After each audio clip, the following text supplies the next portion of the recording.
After the Invalid Corps was authorized in 1863, the idea was to move all soldiers who qualified for the Invalid Corps to Washington, D.C.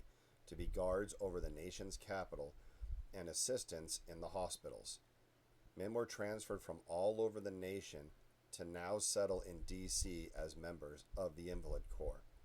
But as the war continued to grow in length and more soldiers were being moved to D.C. for the Invalid Corps assignments, the men started to outnumber the tasks being asked on them, and the men needed to be moved to other states to help assist with the other war efforts.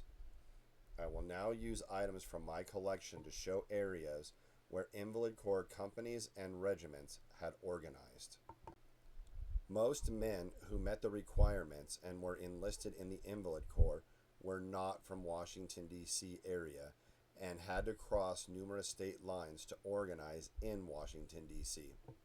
Soldiers like Thomas W. Griffiths started with the 4th Rhode Island Volunteers. William P. Mudge first enlisted with the 16th New Hampshire. James R. Hamilton started with the 36th Massachusetts. Lewis M. Nebinger first started with the 56th Pennsylvania, and Chester H. Carpenter first enlisted with the 101st Ohio. These men, like so many others, joined to protect their home state, only to take injuries and be moved to Washington, D.C., just to run the risk of being moved across state lines again. The first headquarters of the Invalid Corps in Washington, D.C. was Clifbourne Barracks. As the numbers grew, some invalids were located in Shelburne Barracks. With more soldiers enlisted, the invalids also moved into Capitol Barracks, F Street Barracks, and some were moved south to Alexandria, Virginia. The invalids took responsibility for hospitals in Washington, D.C., like 3rd Division U.S. General Hospital, Campbell Hospital, Douglas Hospital, Finley Hospital, and many other locations as shown in this Invalid Corps pay report showing Martindale Barracks, Soldiers' Rest, Fairfax Seminary, and other hospitals.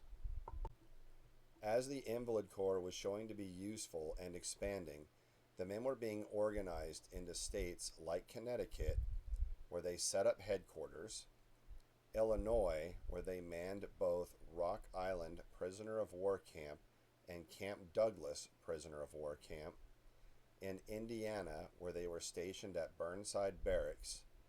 The men could be found organized in Portland, Maine, and they had 2 locations in Massachusetts, being Wyndham and Boston. The invalids guarded in Baltimore, Maryland, and could be found in Detroit, Michigan. St. Louis, Missouri had a station of invalids, as did New Jersey. New York had invalids in Albany and in Elmira, where they guarded the prisoner of war camp. Philadelphia, Pennsylvania had invalids stationed there, and did Brattleboro, Vermont, and Milwaukee, Wisconsin.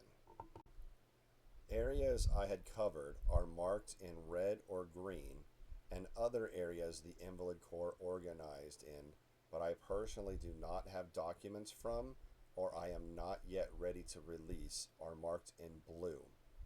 Some of these areas are New York City, New York, Harrisburg, Pennsylvania, Nashville, Tennessee, Knoxville, Tennessee, Johnson's Island, Ohio, Camp Dennison, Ohio, and Point Lookout, Maryland. It amazes me that a military organization that was originally established for a single district location ended up in almost every state in Abraham Lincoln's Union.